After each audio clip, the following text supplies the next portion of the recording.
Hi, everybody. Thanks for joining us today for our panel discussion on therapeutics for diseases of aging. I'm Kristen Fortney, the CEO of BioAge, and I'll be moderating the discussion. Now, aging is the dominant risk factor for many different medical conditions, many different severe diseases. And what this means is that if we can develop drugs that target aging directly, then we can really have the potential to transform medicine by treating fundamentally the root causes of disease. This is a really exciting time right now to be in the aging space, and the first wave of aging therapeutics is entering the clinic now. And today we're going to be talking with several thought leaders from academia and from industry to discuss how players in this emerging space are forming new strategies for clinical development, for biomarker discovery, and also regulatory approval, with the ultimate goal of bringing safe and effective drugs to market as quickly as we can to save lives and ultimately to extend healthy lifespan.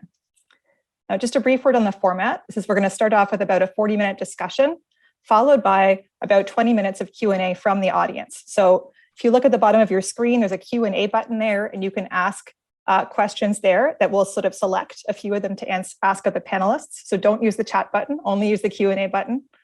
And with that, I think we're ready to get started.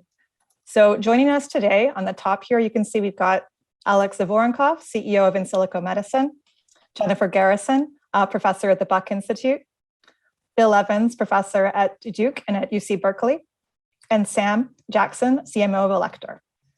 And we'll start by having the panelists introduce themselves briefly, maybe 1 to 2 sentences each. Alex, if you want to kick it off. Sure. Hi, everybody. My name is Alex Zavorenkov. I'm the founder and CEO of a company called In Silico Medicine. We're a drug discovery company powered by AI. I'm also the founder and chief longevity officer of a company called Deep Longevity, which is specializing in development and applications of deep aging clocks, deep biomarkers of aging developed using AI. It's currently part of Endurance Longevity, which is a publicly traded company in Hong Kong. Jen? Hi, I'm Jennifer Garrison. I'm a faculty member at the Buck Institute. I have an academic research lab that takes advantage of my background in neuroscience and in chemistry to study how the brain controls systemic aging.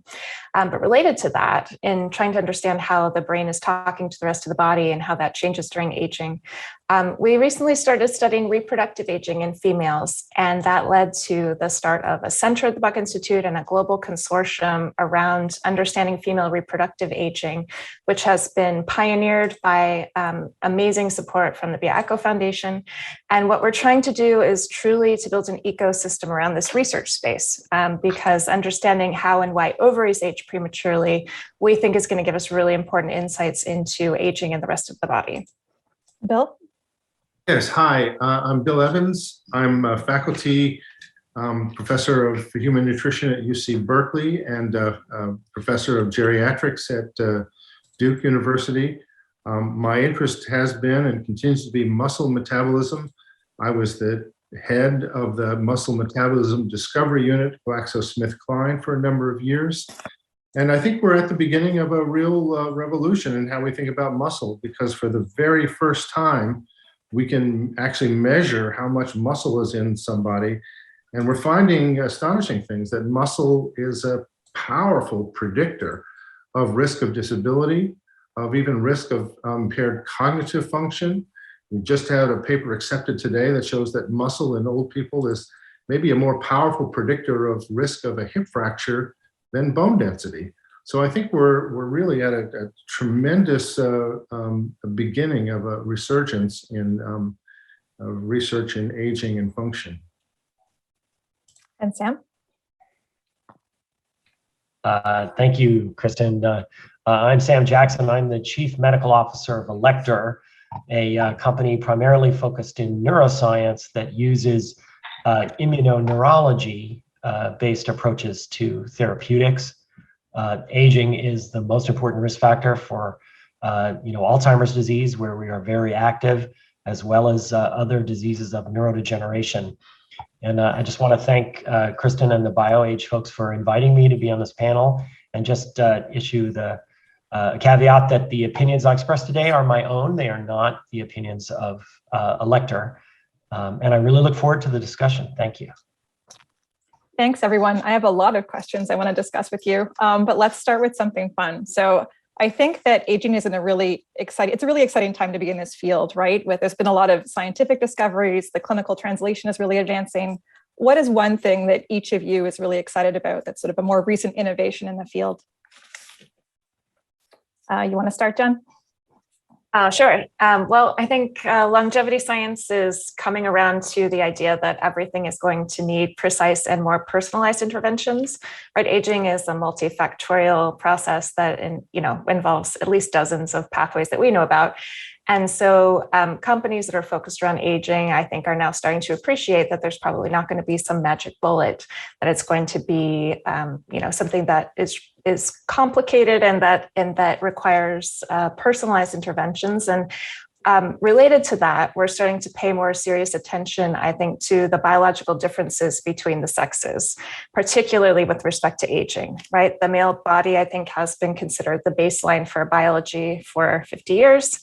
And it's really blinded us to specific vulnerabilities that affect females, but that's changing now. And this is important in the aging research space, not just because we're talking about half of the population, but because, like I said, understanding how and why ovaries are failing prematurely is not just going to, give us clues about what's happening in women, but it's actually going to provide us what I think is the holy grail for companies in this space. And that is, as we want to test interventions for longevity and intervening in aging biology, we need a human model of accelerated aging. And that is what ovaries can provide us. So we can talk more about that later, but I think that that's the most exciting thing that's happening right now. That's great. Yeah. Sam, what's your perspective from neuroscience? Yeah, sure. Thank you. I can't speak for all of neuroscience, but certainly as the CMO of a company that's actively engaged in clinical trials investigating therapeutics, I think there is no question that the most important event on our landscape of last year was the approval of Aduhelm based on a surrogate endpoint. I won't comment on whether it support that decision or whether it was right or wrong, but it is really moving the needle for the use of surrogate endpoints in neuroscience, and in particular in neurodegeneration. As I think many people know, these are very difficult indications with long periods if you have to rely on clinical endpoints. And sometimes the trials are intractable without really good use of biomarkers. So we're very encouraged by the approach of regulators. I think the entire field is invigorated by this approach, without talking about the specific decision itself, because it does open the door for really advancing the science, in some ways analogous to what our colleagues in oncology did perhaps 2 decades ago. So really, really excited about that. Yeah, that makes sense. Alex? Oh, I'm particularly excited about aging biomarkers. So I think that there have been many advances in longevity and aging research. However, the true highlight over the past decade was the publication of Stephen Horvitz's epigenetic aging clock, which opened the door for much research in this area. And I think that the convergence of modern AI technologies and the philosophies behind the aging clocks, where you predict healthy age, so to speak, so a chronological age in a healthy state, and also mortality, and then try to utilize those same aging clocks for a variety of disease predictors that you can then deconvolute into targets. That's extremely exciting to me. And many of those clocks can be trained on the data types that are not exactly trivial. It's not epigenetics. It could be imaging, it could be videos, it could be pretty much anything that changes in time. And now you are your age. So now we can reconstruct digital models of you by just building those very comprehensive multifactorial age predictors. And that's, I think that's the most exciting thing that happened in aging and longevity over the past decade. That's a great point. I mean, 10 years ago, what did we have? Like telomere length, maybe a couple other things. So these are, really huge advance. Yeah. And Bill? Yeah, I'm a little more pedestrian maybe. My area is in muscle, and until recently, we had no way to measure how much muscle is in someone. We've developed a non-invasive method that is just a simple urine test, and we can measure exactly how much muscle you have.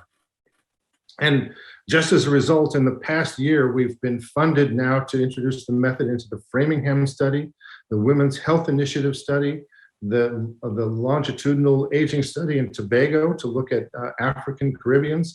And recently we were funded as a collaboration with Judy Campisi at the Buck Institute to characterize senescent muscle.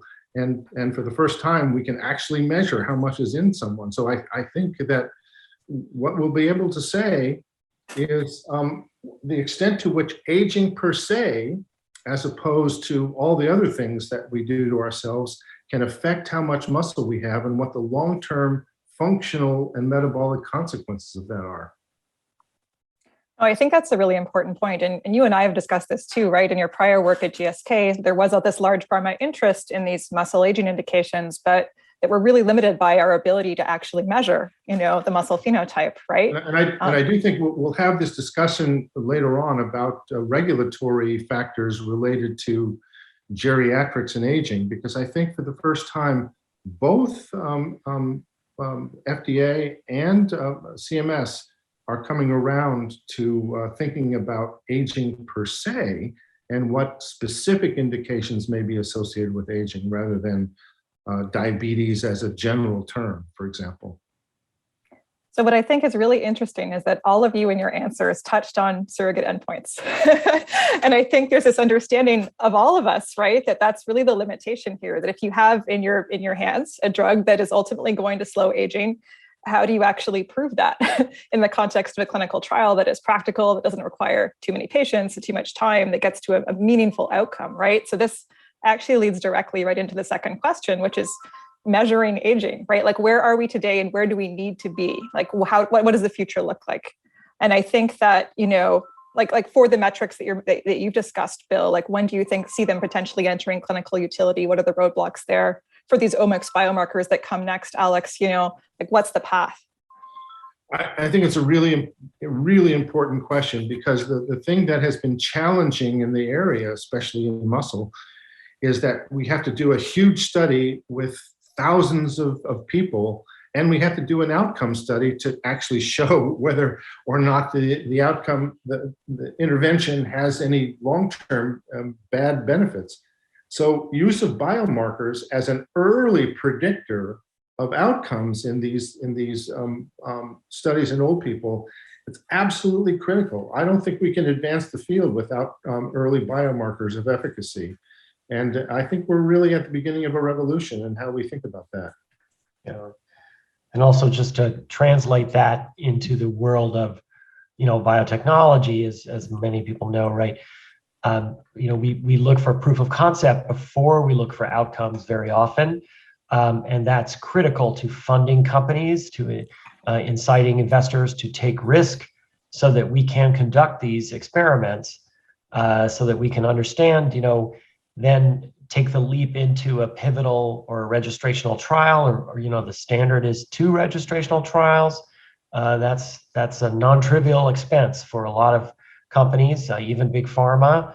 And in order to do that, you have to be pretty sure from a scientific standpoint that you're standing on solid ground. So biomarkers are really important, even if they're not validated per se from the standpoint of the regulators. That usually takes longer, and they need to be explicitly usually linked to a clinical endpoint, right? So that takes a long time. But for decision making, if you believe the science, it's a great way to go. I agree.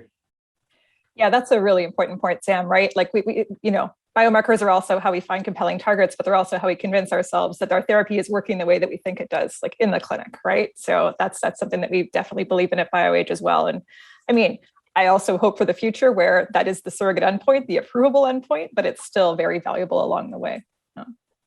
Well, but to reach the point where the FDA and other regulatory agencies would take aging biomarker as an endpoint, we are very long way away from that. So as someone who runs a biotech, I can tell you that you will always need to find targets and biomarkers that are, first of all, addressing a disease. So preferably an age-associated disease where you can collect additional biomarkers, additional data during the clinical study that you can later convert into the aging biomarker, apply in the aging biomarker, and make certain claims, hopefully. But at this point in time, to my knowledge, the FDA really does not require you to do any aging biomarkers. They do not really prohibit it, right? So they're quite interested, but it's not something that you be able to use as an endpoint for the study.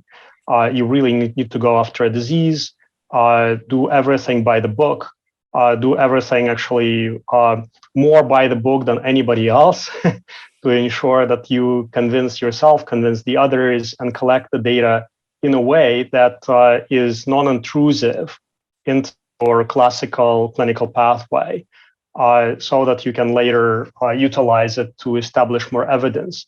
I think that for aging biomarkers, their first frontier, first application is in the consumer space, so direct to consumer business. I think that the major potential is in life insurance and kind of connecting life insurance and the clinics. So life insurance companies, depending on the product, depending on the structure of the product, they might be interested in their customers living longer, and also ensuring that they are doing better underwriting. So underwriting, customer enrollment, new features in the product. Those things that are likely to attract more customers to buy life insurance. I think that's something that might drive the industry and then connect it to the clinical applications. I'm also very happy to see that many physicians around the world are getting interested in the clocks. So we've recently launched a free course at longevity.degree where you can actually CME accredited called Longevity Medicine. And more than 3,000 physicians took it very, very rapidly. And now we're offering more and more courses, but that's more for running clinical trials, understanding aging research. It's not protocols and recommendations, but I think that the industry will move as fast as the physicians do. And we first need to establish the evidence that those biomarkers can be applied in the consumer space and insurance space before we can use them for FDA approvals. I totally agree, Alex. Aging isn't recognized as a disease indication yet by the FDA. Maybe it will be eventually, but we're far from having biomarkers that are going to be real, true surrogate endpoints. So we need, this is the major challenge. We need to be able to measure therapeutic benefit on a short time scale when diseases of aging are taking decades to manifest. So how do we do that? And I would propose that we have a human model. We just haven't used it yet. All of the pathways that we know about that operate in aging in the rest of the body are also functioning in the ovary, but the ovaries are aging. They're like the canary in the coal mine for aging. They're aging at about 2.5 times the rate of the rest of the somatic tissue. So what that means is that a woman in her early 30s has ovaries that are, considered geriatric by the medical community. So a drug, true longevity studies would require, in humans at least, would require decades that we don't have. So right now we've got worms and mice and monkeys and flies that we use as surrogates, and actually most recently dogs. That's all very cool. But we could, just think for a moment about using ovaries as a surrogate endpoint. So premature ovarian insufficiency is a really great therapeutic endpoint, right, for women whose ovaries stop functioning earlier than the natural age of menopause on average. These are women who go through menopause very early in their late 20s, early 30s usually. And the metrics that you measure on a three-year time scale are really straightforward. Things like quality of life, measuring hormones, looking at bone turnover, looking at cardiovascular risk, measuring very simple non-invasive metrics like antral follicle count, or the number of egg follicles inside the ovary for every menstrual cycle. And then there's a binary measurement that you can use as well, because many of these women obviously are infertile, pregnant or not pregnant if they're trying to conceive. And so I think that this is an area of exploration that every company that's serious about longevity interventions should be thinking about. Right. Although I have to say that rather than thinking about diseases of aging per se, regulators are shifting their ideas. What we know is not just that older people are more likely to develop cancer and diabetes, but they're also much more likely to lose their function and independence. And I think that that's an area where regulators are really interested in now. We know that old people, when we put them to bed, even healthy old people, in 10 days, they lose more than 1 kilogram of muscle just from their legs, just in 10 days. Young people lose about 300 grams of muscle. So there are some fundamental differences in exposure to risk that old people experience. And those people, they don't go home when they leave the hospital. They go to a rehab center, and it's extremely expensive. Yeah. So I think that if we think about short-term metabolic and functional changes, we know, for example, that your habitual walking speed, not just how fast you can walk, but what your normal habitual walking speed is, a more powerful predictor of loss of independence, of mortality, and a host of other endpoints than a diagnosis of metastatic cancer. It's an extremely powerful predictor of outcomes. So I think if we think about aging per se and how we're going to affect old people right now, these functional endpoints become so very important, and we can affect them in the short term, I think. Yeah, just want to say that from the standpoint of a clinical trial, measuring differences in cardiovascular risk, or some of these other softer endpoints, those are real challenges. And so, the scientific hypothesis is robust, but then trying to understand how to conduct a clinical experiment with adequate statistical power, that's where the rubber really meets the road. And I think we all need to do some hard thinking on how are we going to do that, right? Is there harder endpoints like biomarkers and ratios of hormones, for instance, or imaging studies about, for instance, in the model system you're talking about, that's more tractable from the standpoint of a measurement rather than an event-driven kind of trial. All things you need to think about. Yeah, absolutely. This is a great discussion. Oh, yeah, this basically goes right into the next question, right? Because I was, thinking about diseases. Like a lot of us, if you really have a drug that's targeting aging itself, you have a few options, right? There are trials that look more like aging, where it's maybe a very long-term trial. There are trials which are specific acute diseases, and maybe you plan to expand your indications over time, like statins, which were first approved for, an orphan indication, and which are now basically, an aging drug, and that they're given to everybody over age 40 with a couple of risk factors. And I think there's a few really interesting threads are coming out here, right? I like Bill. Well, you know that I like this muscle stuff because you're working on a couple of our programs with us. But in a way, right, this muscle aging happens to everybody, right? So it's still a way to sort of capture that aging effect early, but there are these sort of acute effects on atrophy, right? So I think there's some really interesting indications there. And Jennifer, I really like the ovarian idea too. And I'm curious, like, what's the state of the art there? Like, are there companies working in this space? Has anyone tried this model with any of the known longevity drugs, or is it all still new?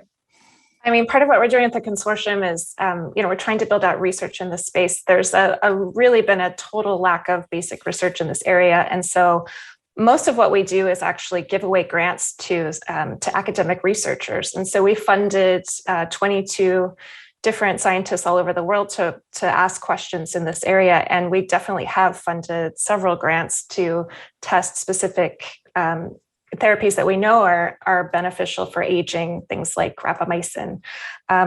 in the ovarian model. And so that's, that's underway right now. But there are also, I think, there hasn't been a lot of innovation in this area, and there haven't been a lot of companies founded in this space until recently. And now there are several. And so that's really exciting as well. And it's really, I would say it spans a huge gamut. On the one hand, there are companies that are trying to take advantage of data that already exists, not unlike BioAge, and then generating their own large-scale data sets.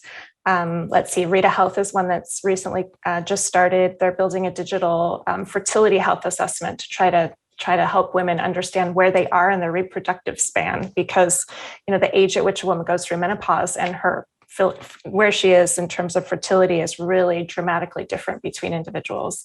And they're using AI and machine learning to mine these data sets to look for markers. But then there are companies like Gamito, which just this week launched, and they are trying to really solve this question of ovarian aging.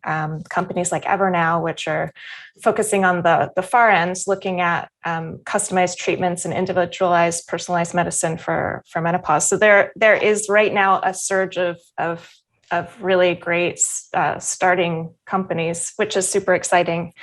And I think there's a lot of room in this space for innovation. And Sam, I think neuroscience is another area, right, that definitely is in need of innovation in the sense that it's hard, right? Like it's very hard. And I'm curious what you think is the role of aging science there, and sort of having new ideas about targets or new ideas of different modalities to pursue. Yeah, well, the way neuroscience is hard, it has the highest failure rate, I think, of any therapeutic area. Jeff Cummings publishes on this every year. Till aducanumab got approved, we were in the high 90s, very high 90s, like 99 point something. So I think we're making strides there. We are looking at, we look really hard at biomarkers. And we also, in neuroscience, are starting to look at publicly available data sets. I'm thinking in particular about, for instance, the PPMI, which is the, I'm sorry, I wish I could remember the acronym right now, but it is the Parkinson's disease database that has just lots and lots of longitudinal data on patients that suffer from Parkinson's disease. There are, in my own particular company, we work a lot with public sources, or registries like All FTD, and another one called GenFi, the Genetic FTD Initiative. And these are, I think, entities that are trying to collect information from lots of different people, lots of different areas, to try to facilitate better areas of discovery. What is the natural history of these diseases? And that's a model that's going to, I think, yield really positive results in neuroscience as we move forward in that area. One that I think, you have to pick an indication in aging. I have experienced that firsthand. Can't just go and say that we're going to stop aging, right? I think the ones that BioAge are pursuing are very promising. There are some retinal diseases that I think are very good model systems. I know we've discussed that. Frailty, everyone talks about frailty. I know Dr. Evans is an authority there.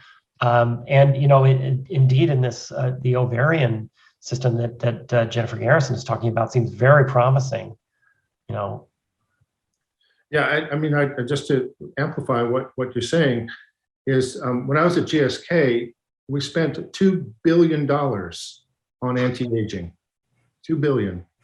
And that was in a company called Certris, with the idea that that there would be an aging indication, and regulators from the very beginning indicated that wasn't going to happen. I was the first to describe the syndrome called sarcopenia many years ago, and for a long time it was thought that was going to be the holy grail of aging, and regulators again said that we're not interested in that. But what's interesting is that EMA now has strongly indicated that they consider frailty as a treatable indication in older people that has important societal benefits. And I think that's really important. And FDA now is actually finally considering sarcopenia as a potential indication. So I think that we're at the beginning of a revolution in how we think about aging, because I think for the first time we can really separate what's true biological aging from kind of all the other environmental things that we do to ourselves. And so neural aging is, I think, is where it's at, because that, I think, drives almost everything else, including loss of muscle. We lose 30 or 40% of our motor units as we grow older, and we don't really know why that is. That's a really interesting. Oh, go ahead, Jen. No, you go ahead. I was just going to say, I totally agree. And I think what you just said, Bill, brings up something that is really important to understand when you're talking about companies in this space, right? There's really two breeds of companies, or therapeutics or interventions, and they're going to be on the preventative side, right? Trying to find a biological solution that will function to prevent or slow down aging. But then there's also this, we want to intervene as late as possible too, to help older people. And that's a little bit more like remediating after a lot of things have already gone wrong. And those are mostly separated. And so things like sarcopenia and frailty are going to be super important for those interventions that are for remediating aging after things have already gone wrong, versus trying to intervene at a younger age. Yeah, and certainly in neuroscience, the paradigm has always been that earlier is better. We have yet to really demonstrate that, but the thinking is that a lot of times the damage has already been done, and it's much more difficult to intervene in a biological system after the damage has been done. By the time patients present to a movement disorder specialist with Parkinson's disease, they have already a documented dopaminergic deficit. Patients who present to neurologists with Alzheimer's disease, that process started 10, 20 years ago. Intervening early is almost always better. I think that is a real axiom that is very likely to be true. The question is, how do you determine benefit risk? How do you pick who's going to go on to live to be cognitively normal at 95 and who's going to decline rapidly? And, biomarkers of aging would really help in that area. Aging is a primary risk factor for Alzheimer's disease. It's not a genetic disease for most patients. Yeah. There are other risk factors, but aging is number one, Sam, can you say anything about patient advocacy in this space, especially with Alzheimer's disease, and how that drives regulators and considerations? Well, I won't speak specifically about regulators, but I do think we have examples. In muscular dystrophy, for instance, it's an obvious one. Very small indications. Sometimes patients have a real active voice in getting the regulators to pay very close attention to data sets that maybe aren't as large as they initially wanted. The Alzheimer's Association is very active. We certainly saw that in the controversial decision that I mentioned earlier, the approval of Aduhelm. There were people on both sides of that debate, and patient advocacy groups were very much involved. We work, I think all biotech companies in later stage, we try to engage patients in any way we can to understand, how patients interact with providers, which providers are seeing these patients, especially in rare diseases or diseases that are less well known, perhaps like frontal temporal dementia, which is a disease that my current company is currently in phase 3 in. There's a lot of activity there. There isn't a really good, I don't think there's a real analogy in aging per se, but there is for many of the diseases that I think are driven, proximally by age. Well, for example, Bill, you mentioned that the EMA is much more open to frailty and to sarcopenia. The regulators are. Is that because of patients, or what's the driver there? I think it's partly because of patients, and partly because the geriatrics community in Europe is much, much more powerful than it is in the United States. So much so that EMA funded what's called the SPRINT trial. EMA invested almost $300 million in an intervention study, a multi-country intervention study to treat frailty. And partly it was to identify centers, geriatric centers, who could do these sorts of studies. So I think that EMA, for at least functional sorts of outcomes, might be much, much more conducive to intervention studies than in the US. And a related question for everybody, like, what else do you feel we should be doing as a field to really sort of pave the path here to convince regulators, to convince payers on the other side? Because there are like some really hard pharmacoeconomic outcomes on the other side of this, right? Like these are going to, be cost effective and save lives. So what are we doing today? Or what should we be doing today that we're not doing yet?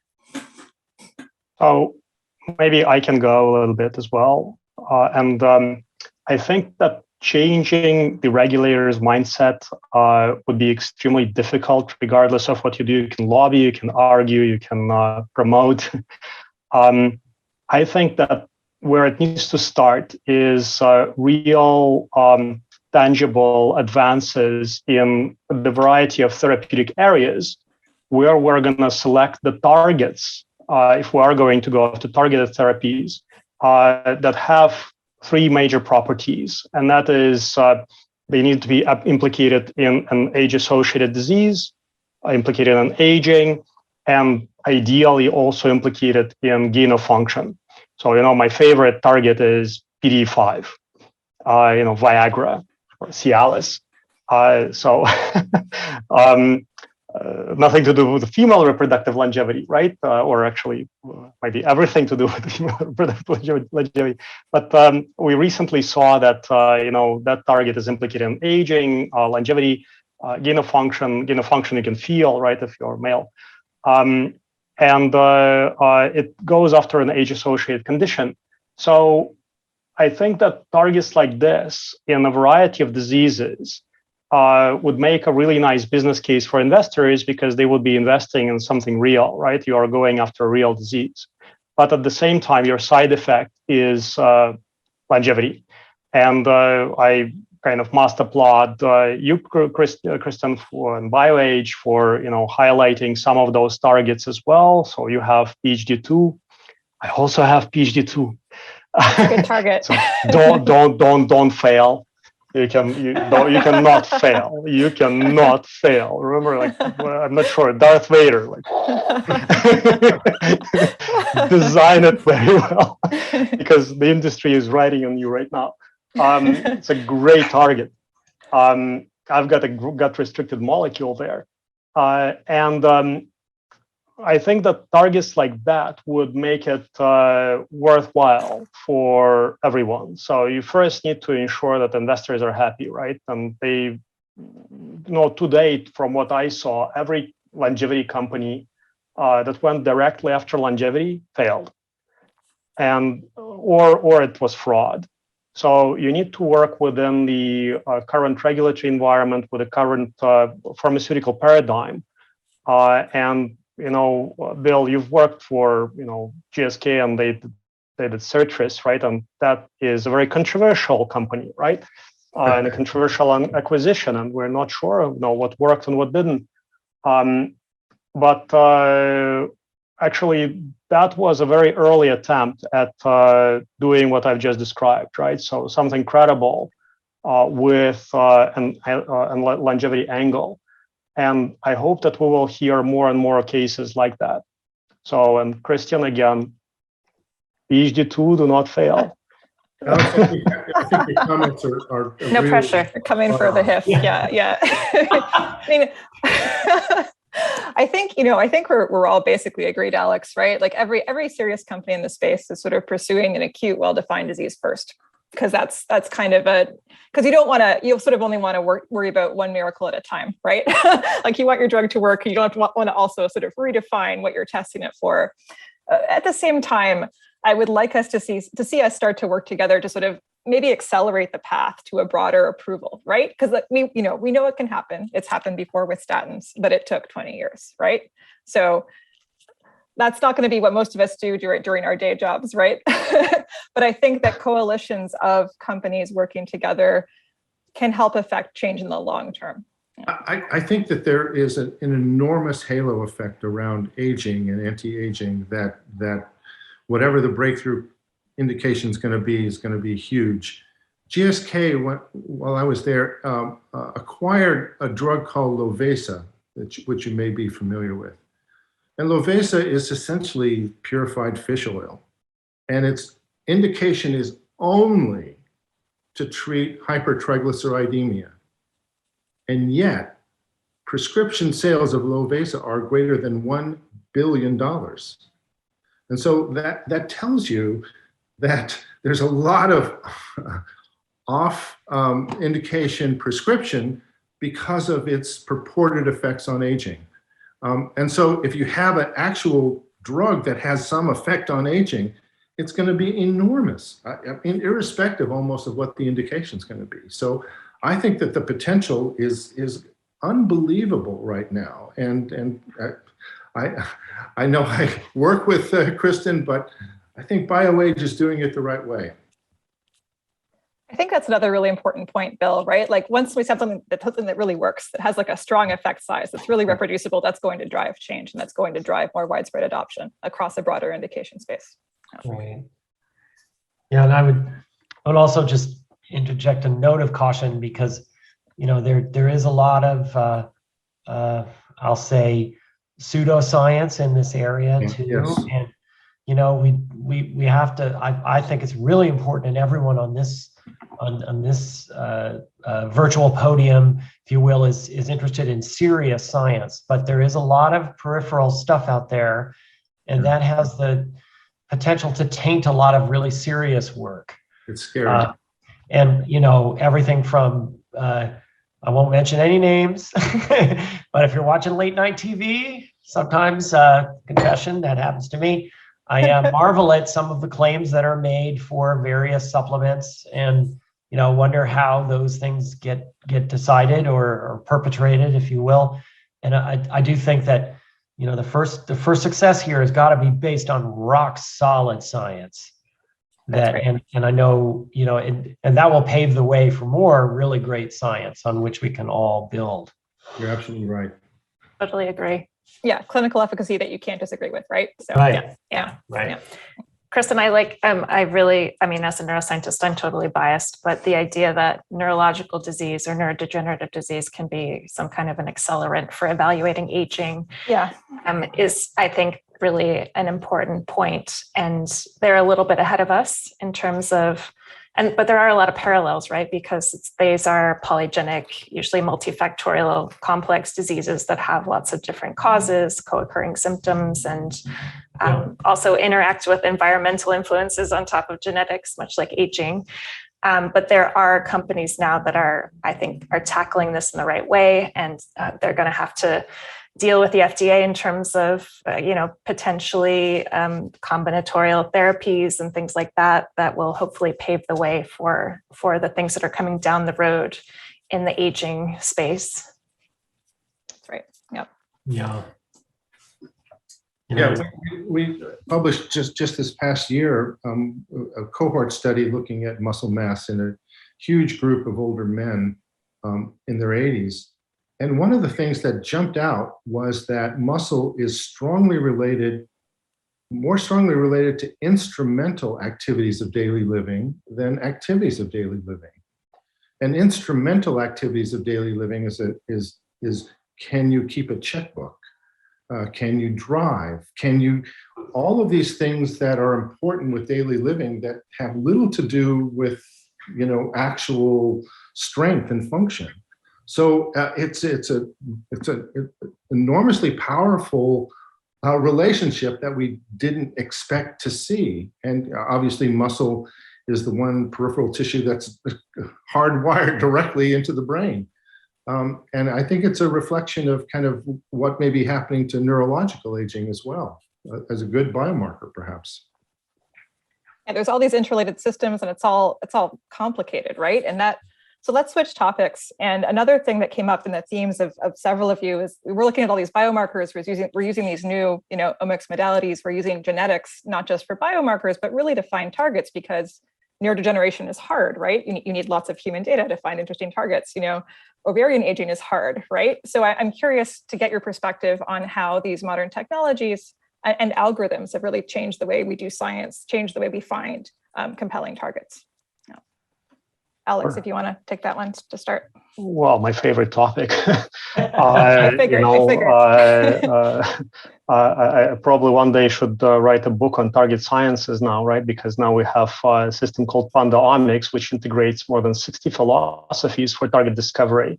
And I must say that target discovery is more of an art than science, right? When it comes to it, one of the ways to search for targets using AI, you can, Google it. I can say, show me the targets for, cholangiocarcinoma or something like that. And we'll show you a bunch and might be right.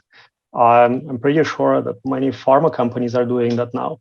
But I think that in terms of, of course, major advance in modern target discovery is AI. And when it comes to omics data, deep neural networks are great at recognizing patterns in longitudinal data, and something that changes minutely, but longitudinally. And if you have enough data, deep neural networks will recognize that.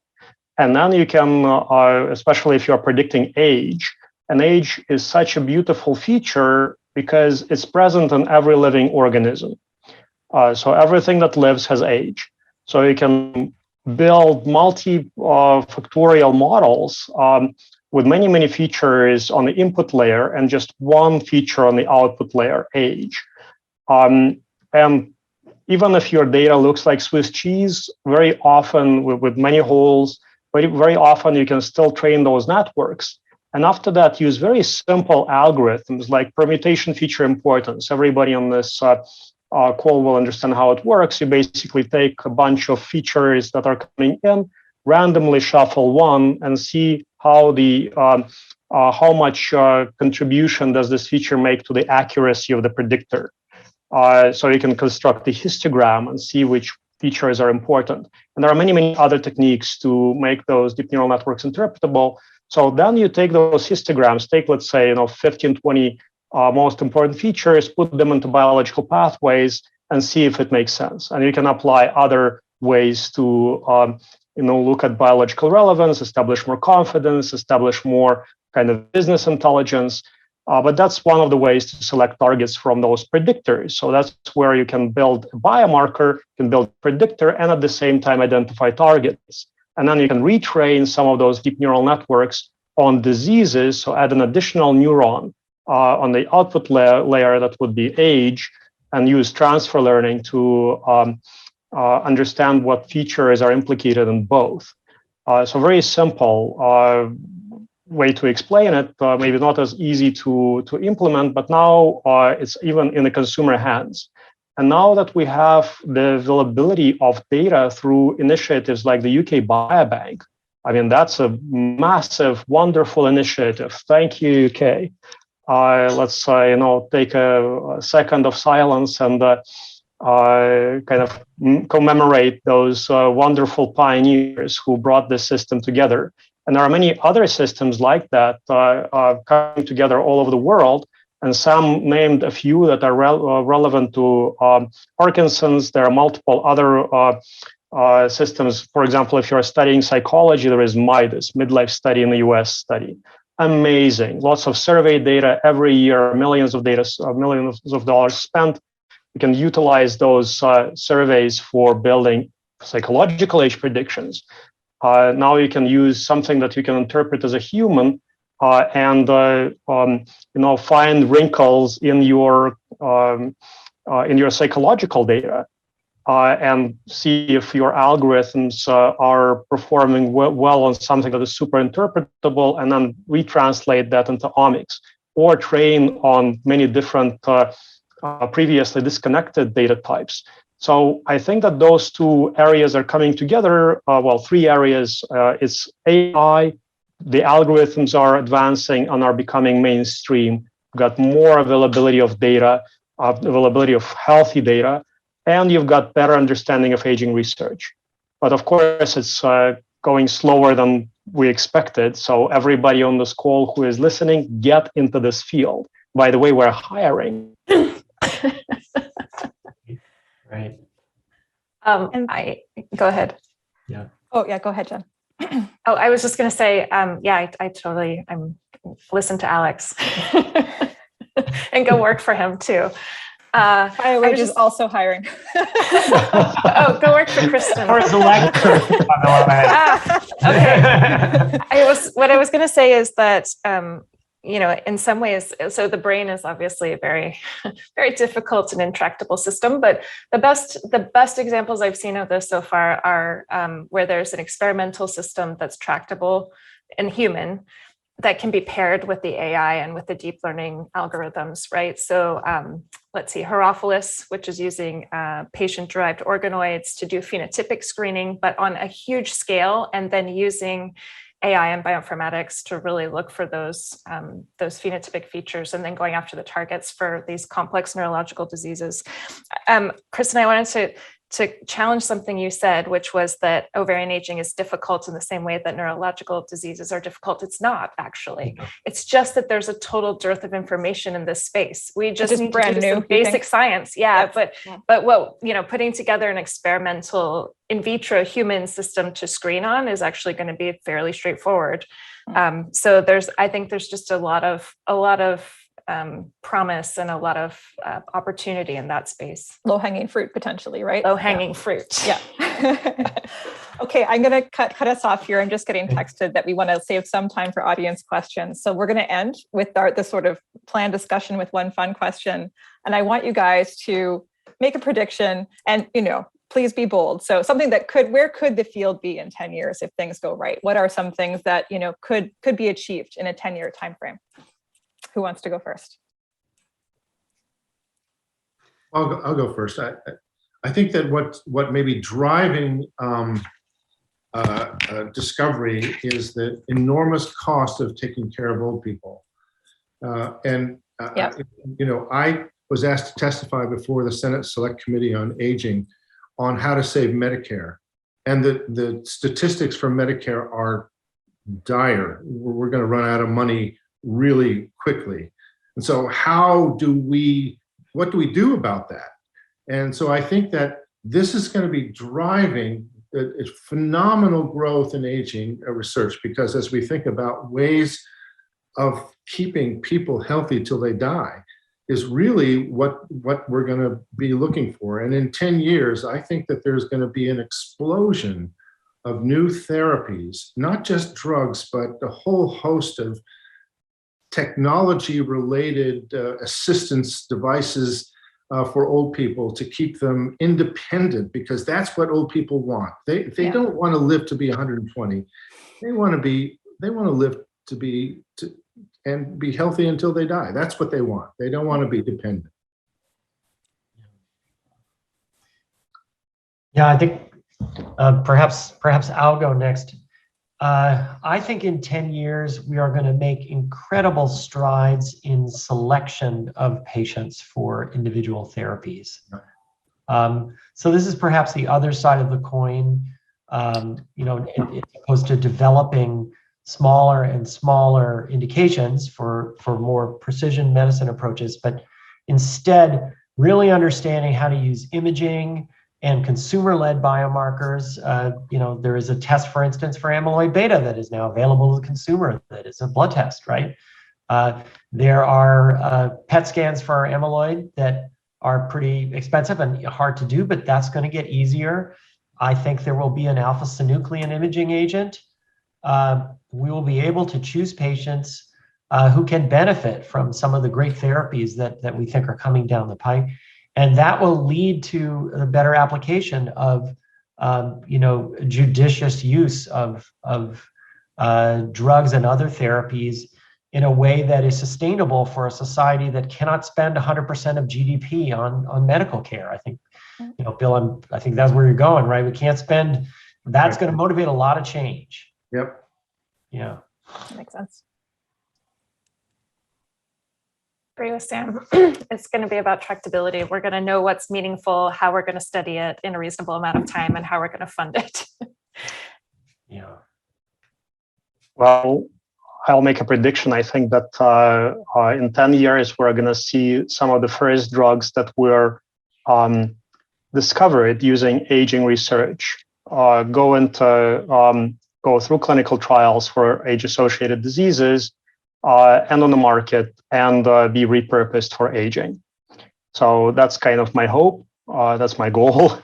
I think that's your goal, Kristen, as well. So the more of us try, the more likely it's gonna happen. And of course, one of the predictions that is kind of outside the realm of biotechnology, I think there could be a real possibility of a major global economic collapse because of aging. And after the reset, people will start thinking about whether we need to have social security, pensions, and benefits for people over 65. And at that time, it might be a good time to rethink. I hope people will start rethinking about the general macroeconomic and microeconomic trends and realize that aging research is the most important thing anybody can invest in. So, you've seen the movie Don't Look Up. I think it directly relates to aging. So we try to ignore the elephant in the room.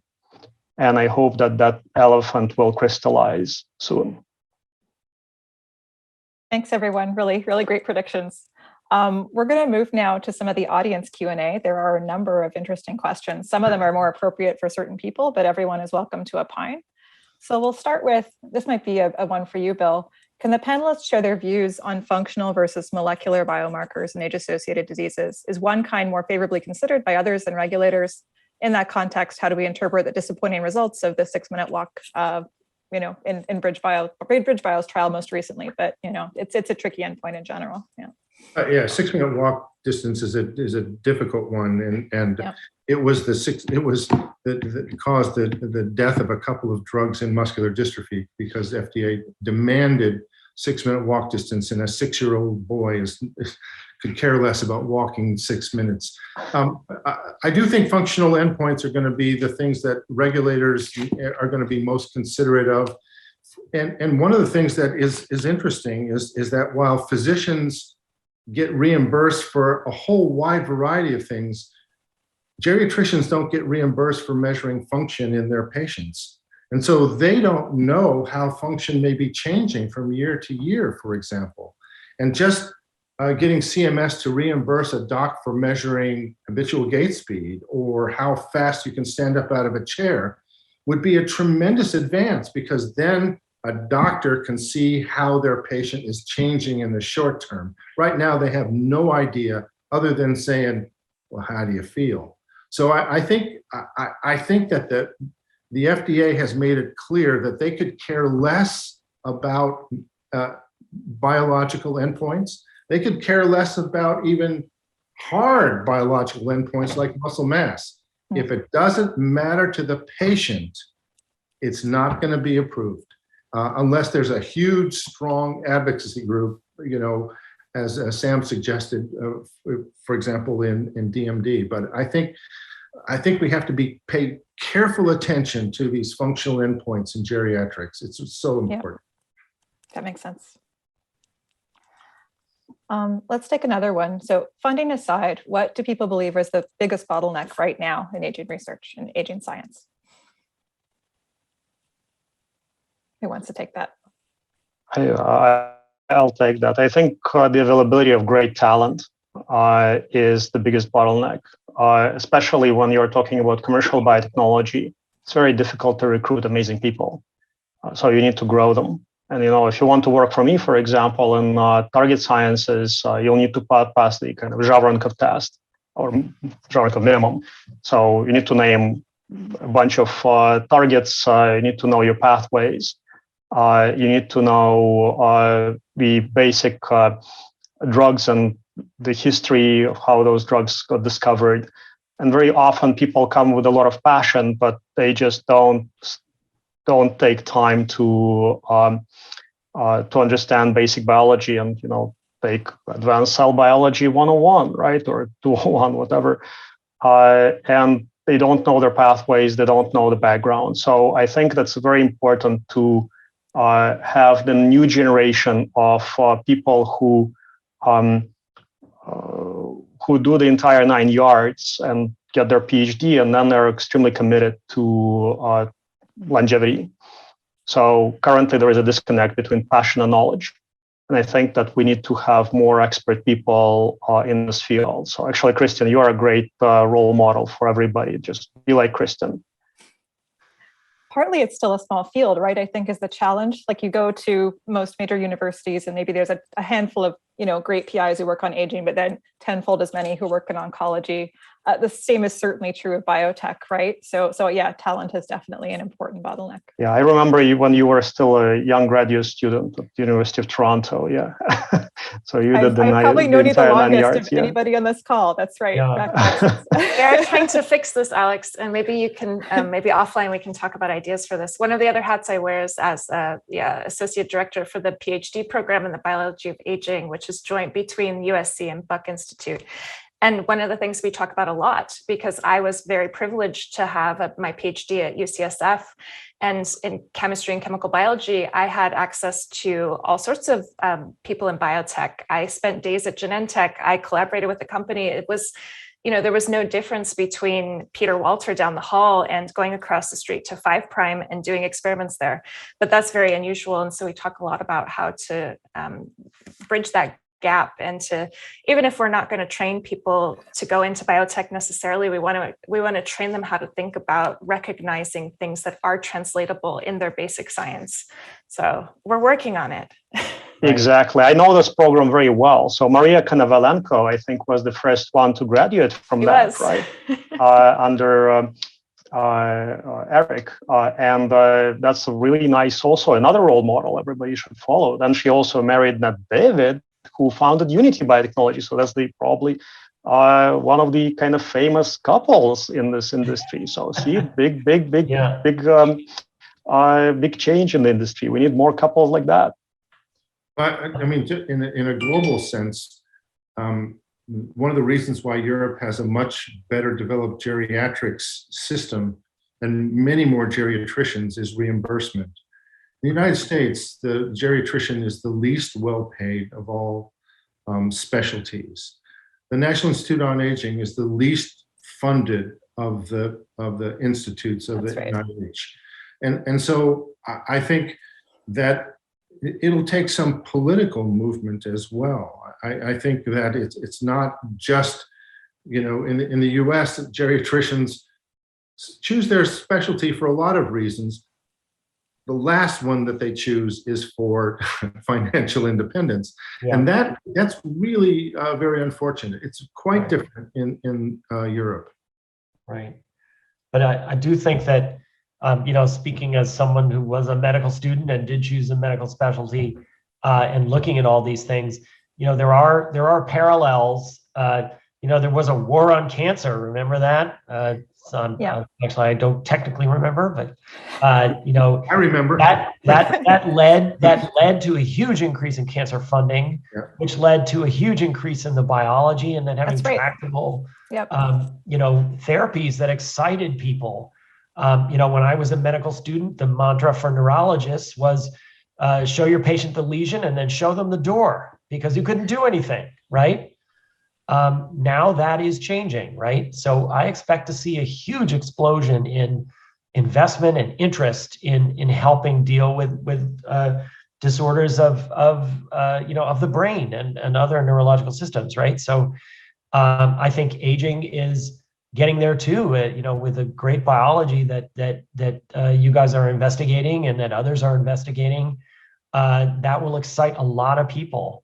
And then the reimbursement will come when we have tractable, demonstrated benefit that we can give. And I do think making an economic argument is a reasonable way to go forward, right? Keeping people out of skilled nursing facilities, keeping older folks functional at home.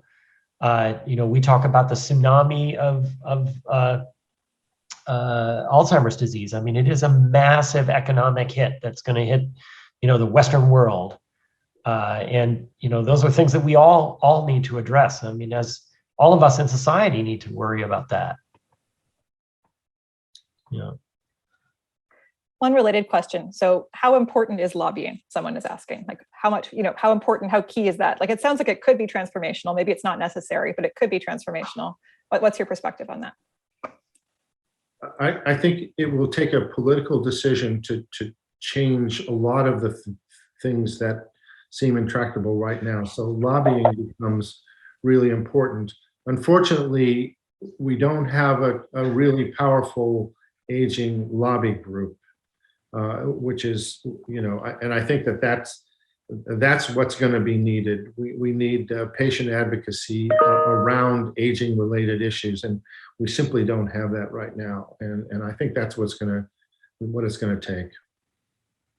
No, I agree, but I actually think that lobbying without tangible proof that the technology works is sometimes counterproductive. And I think we need to learn from, Elon, for example.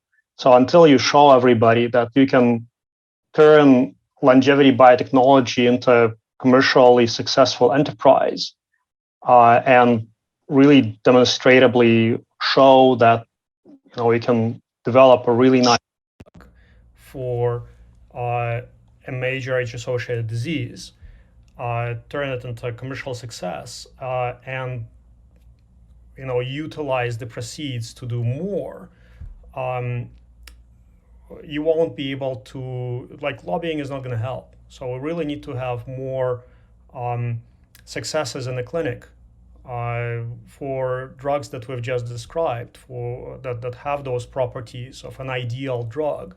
And a side effect would be a performance boost and increase in longevity or some other functional outcome. We need to have more of these. And to do that, we need to have more shots on goal. So we need to have more companies, like BioAge. Another question that I think all of us worry about. So as a young sector, one potential pitfall facing longevity biotech is false fails, right? So an individual drug that targets an aging mechanism that doesn't pass the phase 3 for something, right? And then the whole field is judged as a result. How can we overcome this? Oh, that's a great question. Yeah, that's a great question. Restor Bio, right? So yeah, I think I'll take that one first if that's all right. Is technically speaking, we consider that is a type 2 error. So that's a false negative, right? And there are ways to minimize the danger of false negative. Currently, regulators are more concerned with false positives in the registrational studies, right? So, false negative is a concern we worry about typically and earlier in development. But it is understanding from my perspective, this is a little bit of a self-interest, that clinical trials are experiments. They are subject to design of experiment. They need to be thought of carefully. They are much more expensive and much more complicated than the kinds of things that we typically do in the lab. And they need to be designed and conceptualized and executed with similar rigor. I think sometimes people ask too much of clinical trials. They confound endpoints. They switch populations. I should say I try not to, but the industry does, right? And that leads to failure, I think that's exactly the point, that big pharma has made an enormous mistake often by looking at the blockbuster rather than the approvable. And I think Sam made a enormously important point early on. We need to be very, very careful on the patient population that we choose and the mechanism of action of the drug.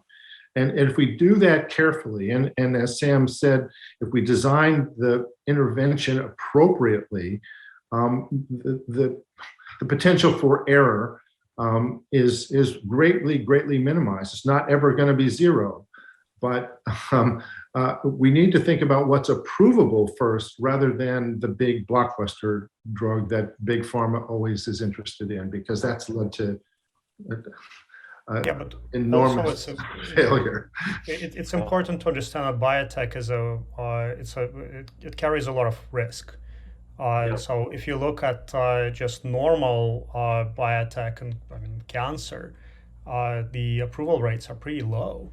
So you should expect a few failures in longevity biotech, and we've seen a number. We already have seen them, right? So, and nothing bad has happened. And maybe part of the reason is because, we're following behind some of these more developed fields, and we're learning from their mistakes, but we're also, we're all talking to each other here and coming together a little bit as a community, trying to incentivize collaboration and communication between these stakeholders who don't normally talk to each other.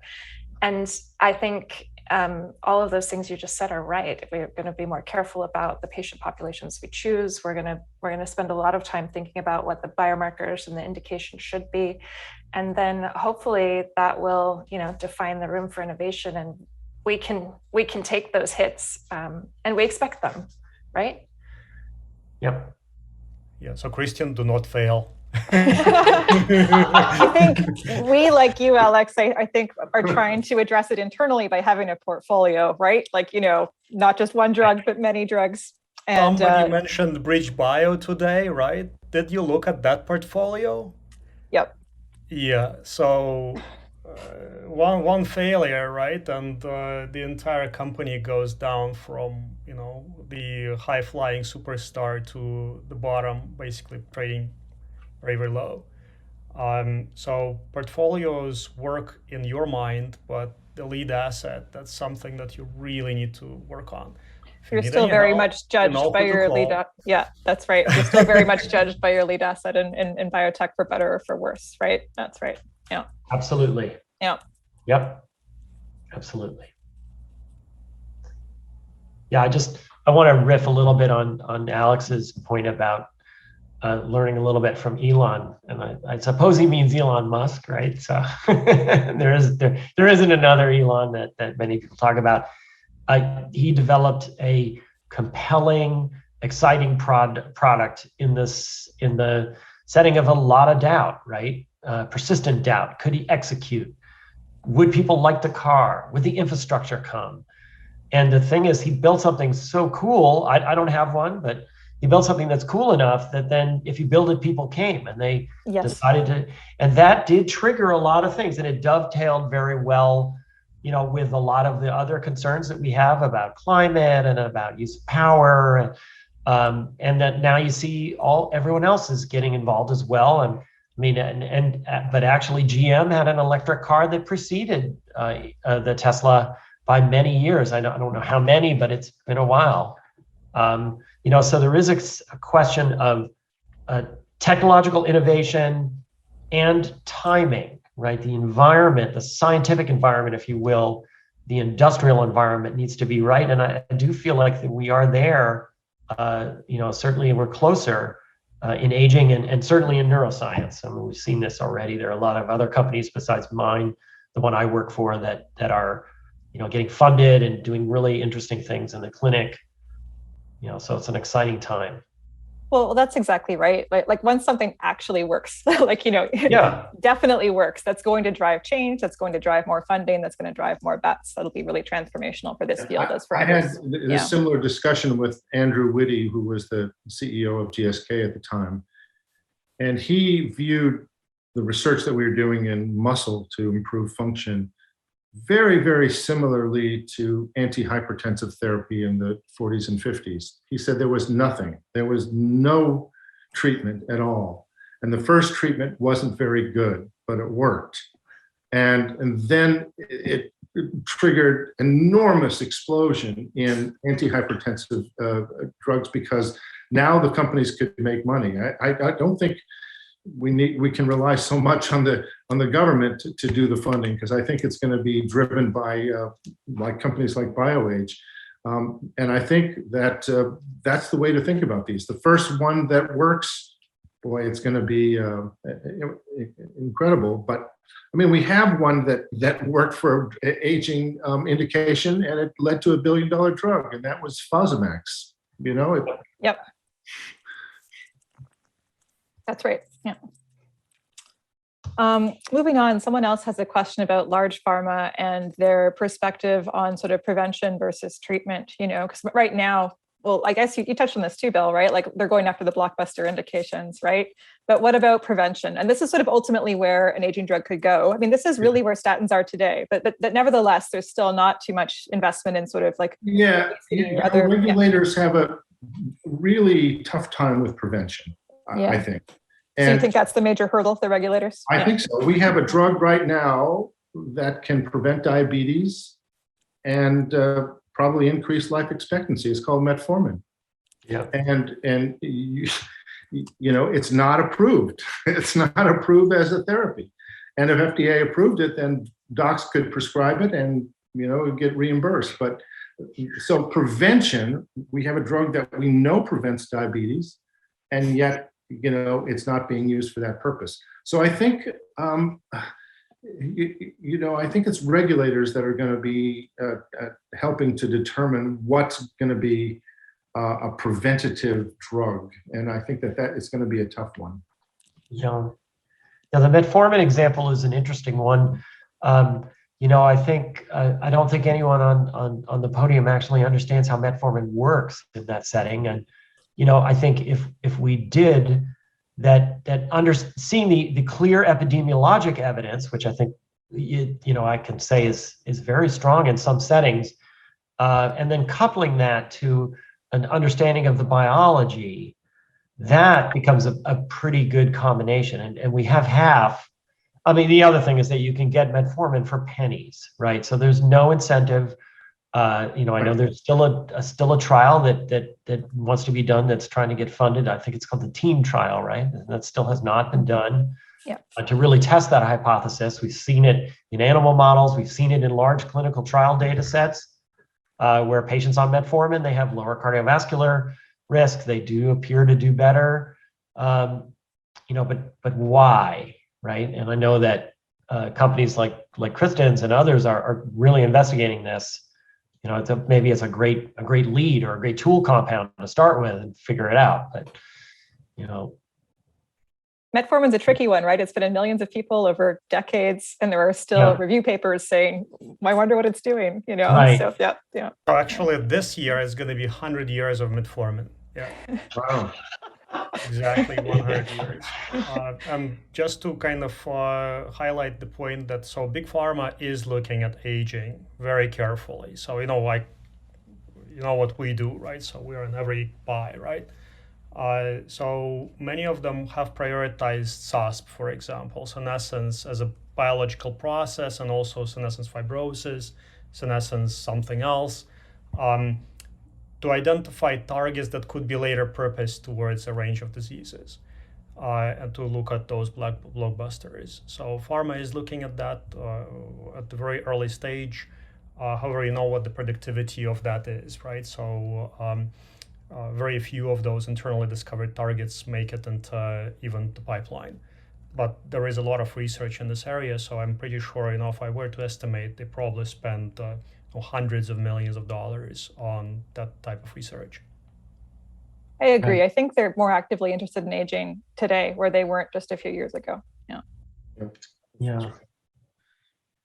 Yeah, but just you know, it's interesting when one considers what a lot of funding is. If you were to inflate, don't quote me on this, but if you were to inflate the amount of money spent on the Apollo program, right, you would be in the 20s of billions of dollars, right?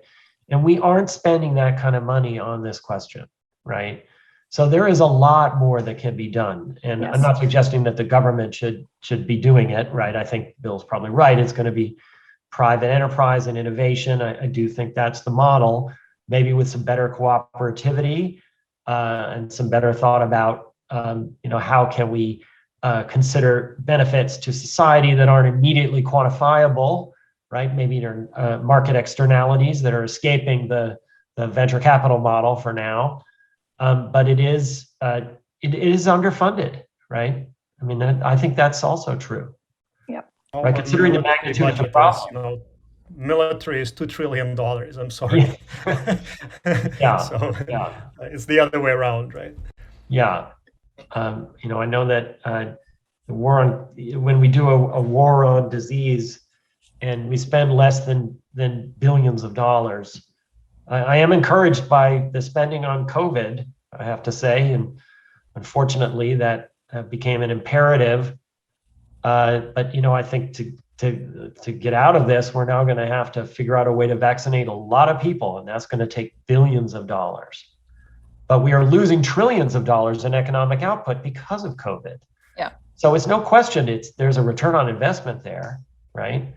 So I do think the same thing is true in aging, right? As people get old and become less productive, it's really expensive to take care of them, and not to mention less effective, right? And no fun, right? So yeah. I think that bottom line is, if you had a drug that you could give your mother to keep her out of a nursing home, you would pay for it yourself out of your own pocket. Great. I have. Yeah. So I think that that there is a huge opportunity here. We just have to, as I said, we have to do some lobbying to convince the people that have the money to pay for it. Yeah. We got another question related to a point you made, Sam. So could the war on aging dovetail with COVID? Could we frame aging therapeutics as lowering the risk for infectious disease, et cetera? COVID is a disease of older people, right? I mean, not solely older people, but certainly if everybody had the immune system of a 20-year-old, it would have been a very different pandemic. Yeah.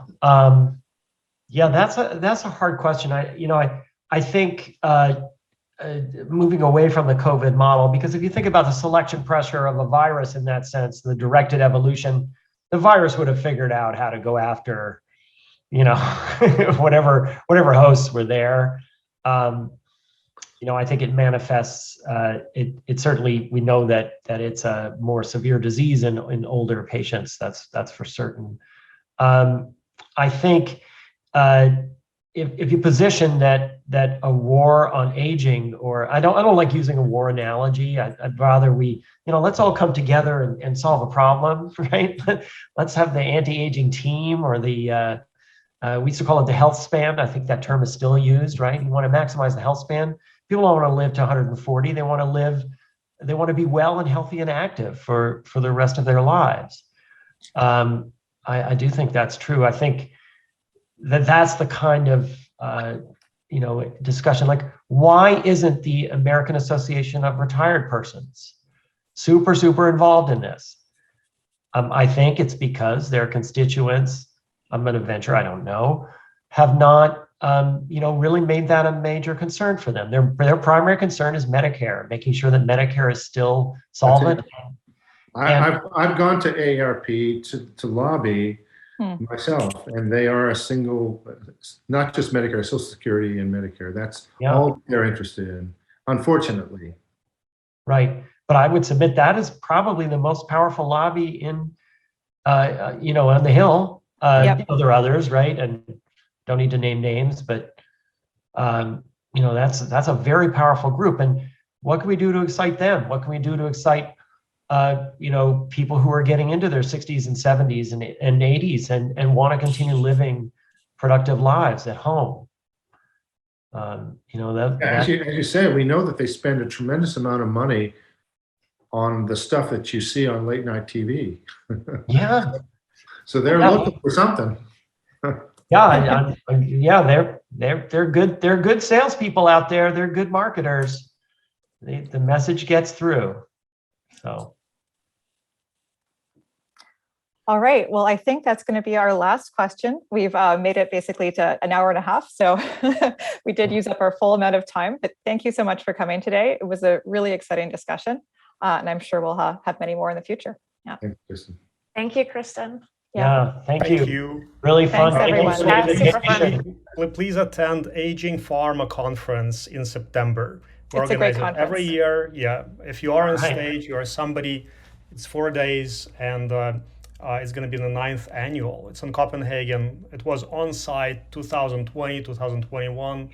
That's 2,500 people online as well. So yeah, let's meet up. It's the largest in the world. Right. Yeah. Well, thank you, hopefully everyone. this is in person Really next year enjoyed it. too. Yeah. Yeah. Really Yeah. good to see you all. Thank you. Yeah. See you soon. Bye-bye. Bye.